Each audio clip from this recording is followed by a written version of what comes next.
Good morning, students. I am Gaurav sir from Ajay sir's Pioneer class. Today we are going to start English subject. You know that how English subject is important because it is not our language, it is Western language. But then also we are studying and we have 100 marks to it, so we have to study hard. You have, all of you, seen the textbook. There are 4 units. From that 4 units we are going to start first unit, and in that first unit first poem is A Teenager's Prayer by J. Morse. ही जी पहिली कविता आहे जे Morse, त्याचं introduction आपण पहिल्यांदा बघूया. In this poem, a teenager is expressing his thoughts about the decisions he wants to make for leading successful life. He prays to God to help him to lead the best life. Now, what is a teenager? Teenager म्हणजे काय? Teenager means a age between 13 to 19. म्हणजे ज्या वयामध्ये टीन, English मध्ये जे टीन लागतं, 13, 14, 15, 16, 17, 18, 19 हा जो काही एज आहे, या एज मध्ये जे मुलं असतात त्यांना टीनेजर म्हटलं जातं. You are also a teenager. So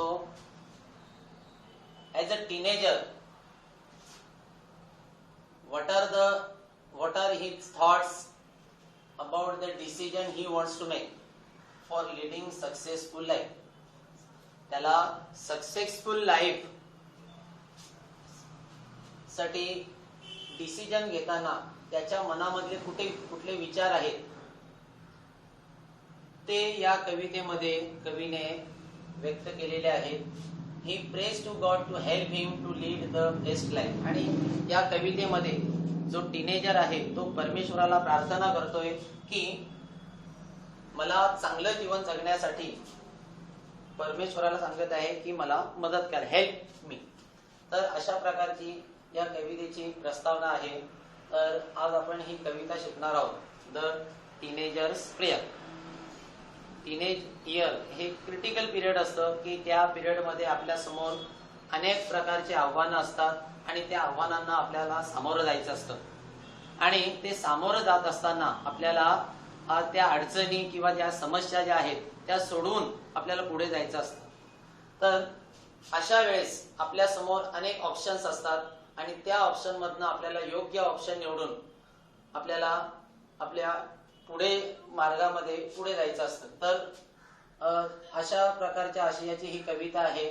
तर कवितेला सुरुवात करण्याच्या अगोदर या कवितेमध्ये जे काही फिगर्स ऑफ स्पीच आलेले आहेत तर त्यामधला एक महत्वाचा फिगर ऑफ स्पीच आहे ॲपोस्ट्रॉफ. तर तो अगोदर समजून घेऊया आपण, then we will start to poem. तर तो फिगर ऑफ स्पीच आहे ॲपोस्ट्रॉफ. ॲपोस्ट्रॉफ म्हणजे काय असतं ते अगोदर समजून घेऊया. In the poem there are lines in which the poet seems to talk directly to an absent idea or thing or object. जेव्हा कवितेमध्ये कवी एखादा ऑब्जेक्ट किंवा एखादी वस्तू किंवा एखादी कल्पना की जी ऍबसेंट आहे, प्रेझेंट नाही कवितेमध्ये, पण तरी सुद्धा कवी त्याच्याशी बोलत आहे, अशा प्रकारे जेव्हा एखाद्या लाईन मध्ये सांगितलेलं असेल किंवा दिलेलं असेल त्यावेळेस त्या ठिकाणी ॲपोस्ट्रॉफ हा फिगर ऑफ स्पीच असतो. लक्षात आलं? In the poem, there are lines in which the poet seems to talk directly to an absent idea or a thing, object. Such device used by the poet is the figure of speech. ज्या वेळेस कवितेमध्ये कवी directly एखाद्या absent idea किंवा thing किंवा ऑब्जेक्टशी बोलत आहे असं दाखवलेलं असतं तेव्हा त्या लाईन मध्ये ॲपोस्ट्रॉफ हा फिगर ऑफ स्पीच असतो. आता बघा, फॉर एक्झाम्पल, तुम्ही ही कविता सर्वांनी लहानपणी ऐकलेली असेलच. Twinkle twinkle little star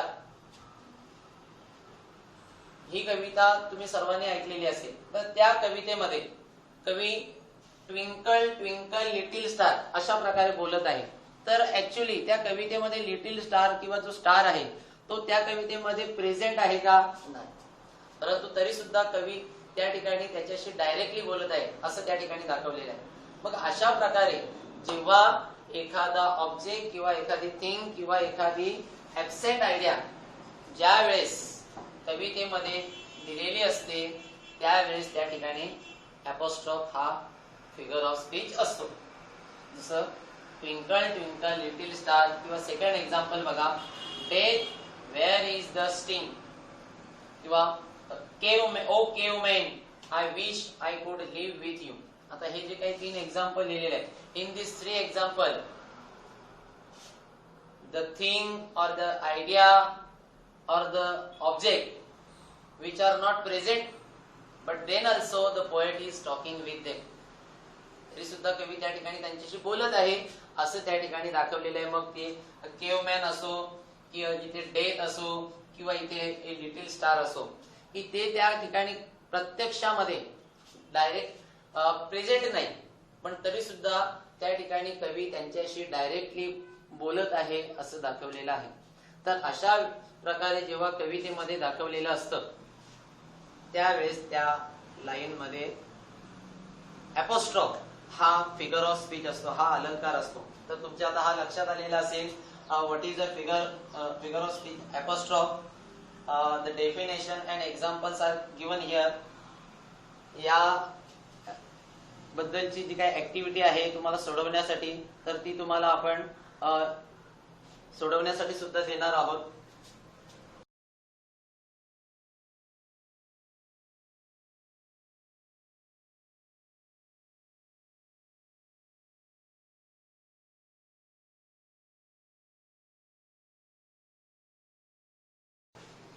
Students, this poem has a 5 stanza.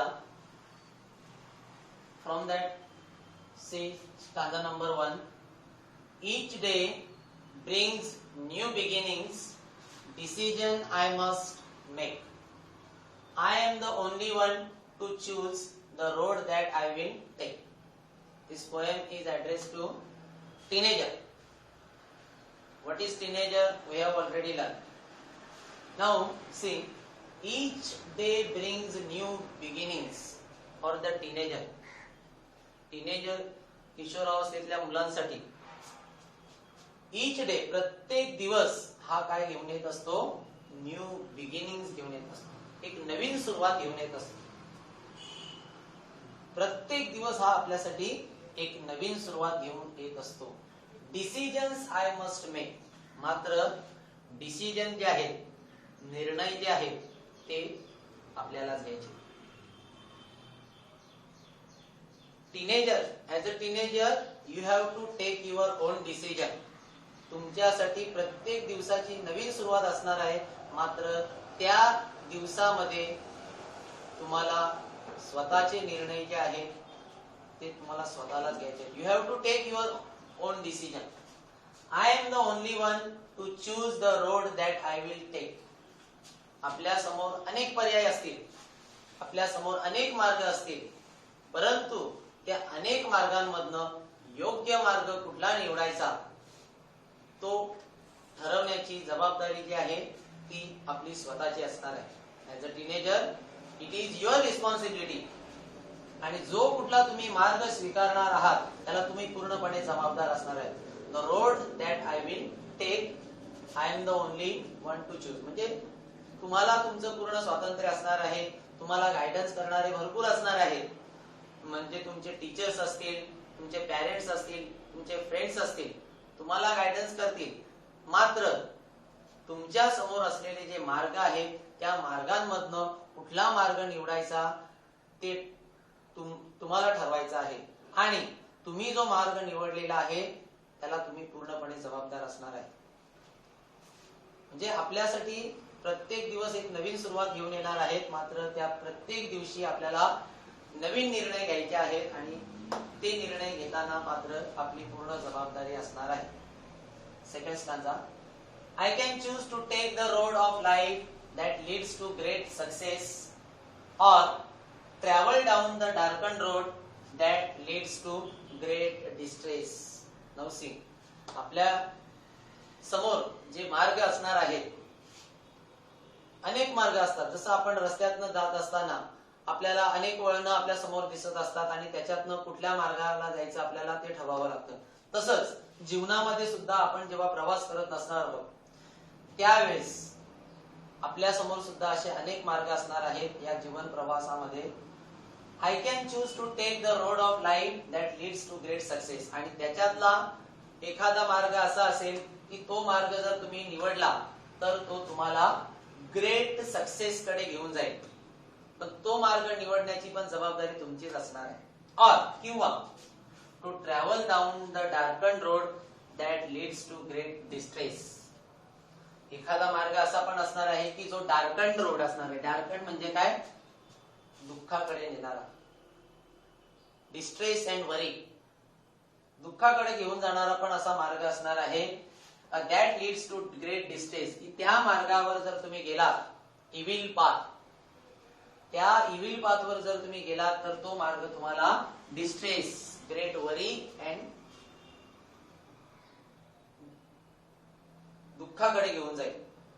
म्हणून तुमच्या समोर दोन्ही प्रकारचे मार्ग असणार आहेत. एक मार्ग तुम्हाला ग्रेट सक्सेस कडे घेऊन जाणार आहे आणि दुसरा मार्ग तुम्हाला ग्रेट डिस्ट्रेस कडे घेऊन जाणार आहे.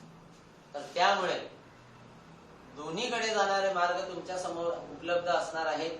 त्याच्यातनं योग्य मार्ग कुठला निवडायचा ही जबाबदारी तुमच्यावर असणार आहे. म्हणजे जसं आपण पहिल्या कडव्यामध्ये बघितलेलं आहे की each day brings new beginning. रोज नवीन दिवस तुम्हाला नवीन सुरुवात करून देणार आहे. मात्र त्यावेळेस तुमच्या समोर जे मार्ग उपलब्ध असणार आहेत त्या मार्गांमधनं योग्य मार्ग निवडण्याची जबाबदारी तुमची असणार आहे. आणि त्याच्यातले काही मार्ग जे आहेत ते तुम्हाला डिस्ट्रेस कडे घेऊन जातील तर काही मार्ग तुम्हाला सक्सेस कडे घेऊन जातील. मात्र कुठला मार्ग निवडायचा हे ठरवण्याची जबाबदारी तुमची असणार आहे. See the third stanza. Please open up my eyes dear lord that I might clearly see. Help me stand for what is right.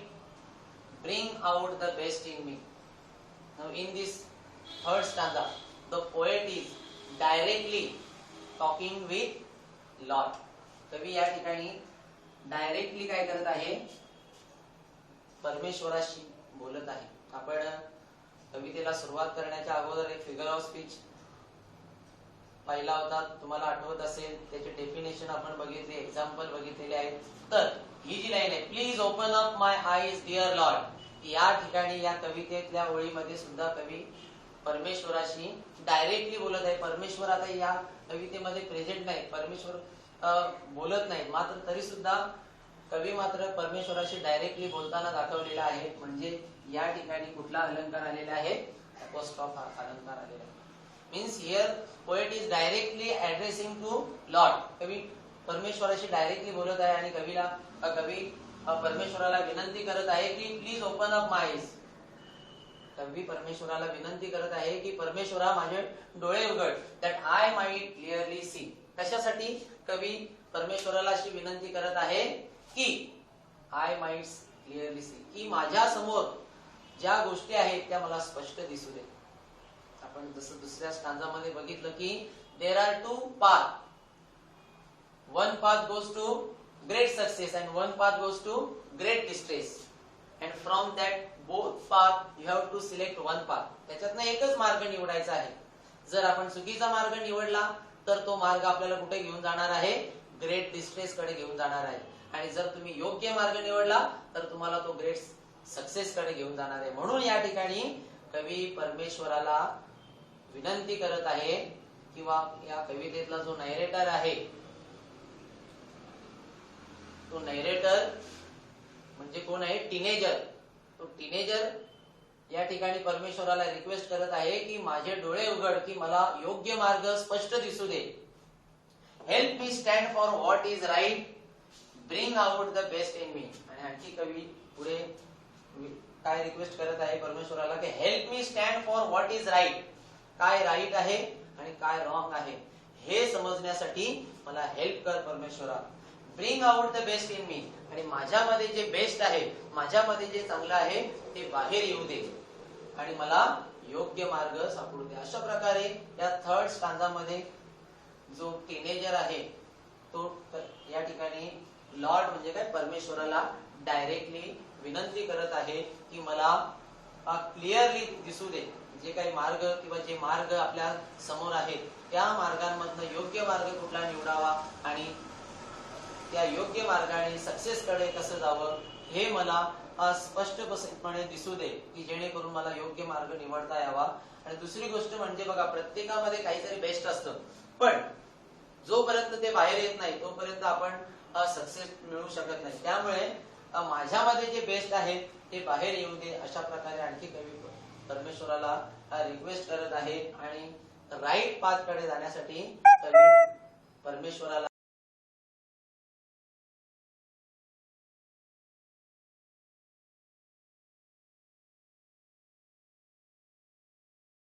Now see the fourth stanza.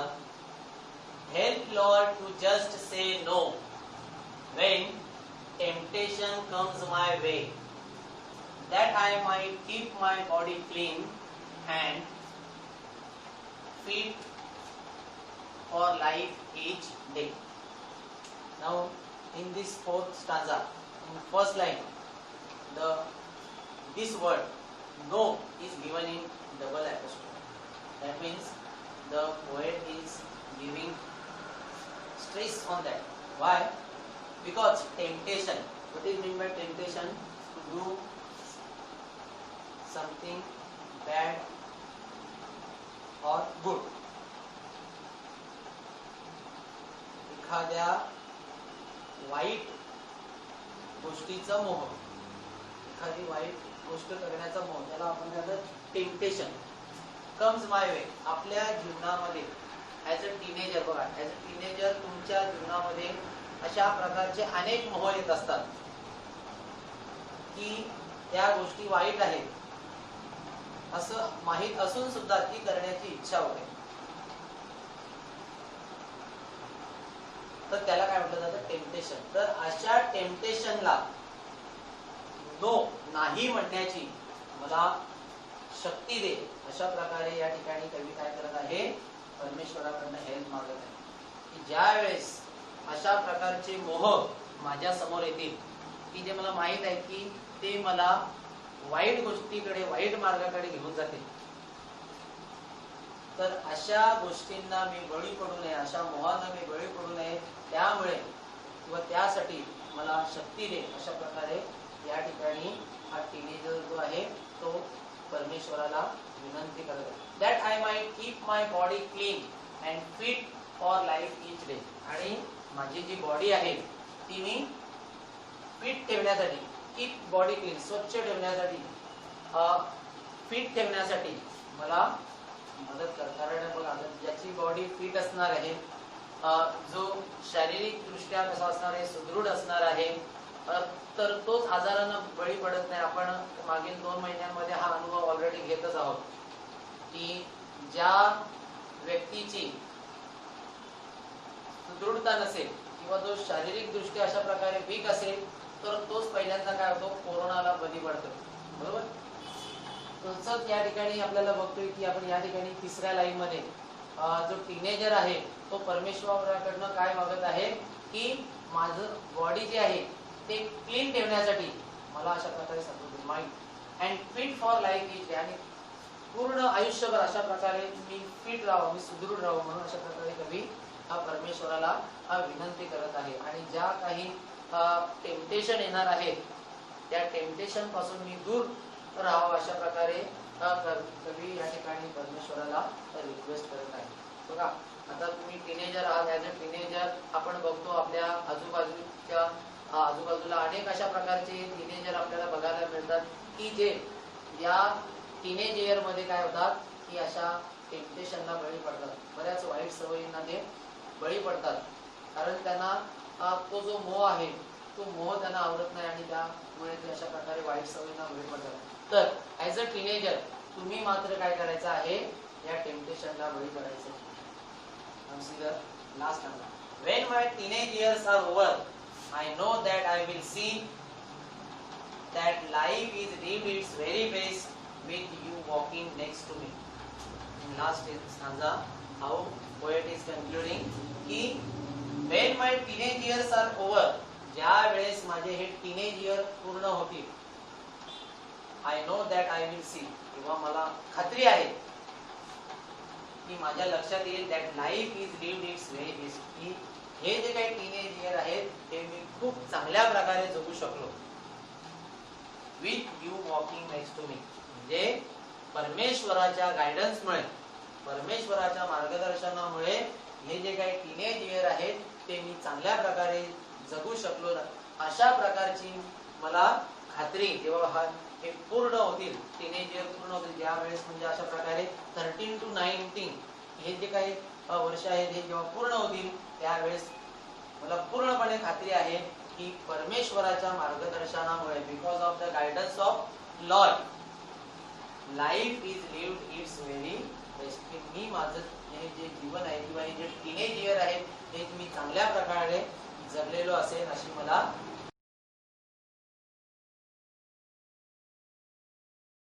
Students, in this poem we learn that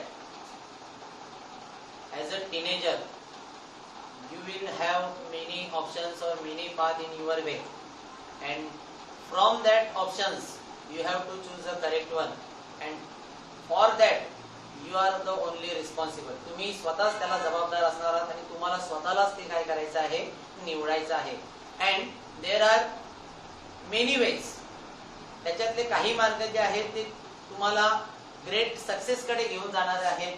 and there are some ways or there are some path that will leads to great distress, म्हणजे ते काही मार्ग जे आहेत ते तुम्हाला दुःखामध्ये घेऊन जाणार आहेत, संकटामध्ये सुद्धा घेऊन जाणार आहे. तर त्या मार्गांमधनं कुठला मार्ग निवडायचा आहे ते तुम्ही ठरवायचं आहे. आणि त्यासाठी जसं या ठिकाणी कवितेमधला जो टीनेजर आहे परमेश्वराला रिक्वेस्ट करत आहे की त्या मार्गांमधनं योग्य मार्ग कुठला निवडावा ते मला स्पष्ट दिसू दे, अशा प्रकारे या ठिकाणी आपण बघितलं.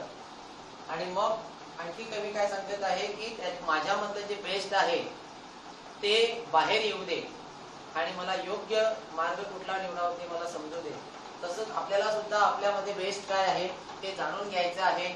आणि आपल्या समोर अनेक जे मार्ग असणार आहेत, तर काही त्याच्यातले जे ग्रेट डिस्ट्रेस कडे जाणारे आहेत, त्याच्यातले काही मार्ग जे आहेत ते ग्रेट सक्सेस कडे जाणार आहेत. आणि मला माहित आहे तुम्हाला कुठल्या मार्गांवर जायचं आहे, ग्रेट सक्सेस कडे जायचं आहे.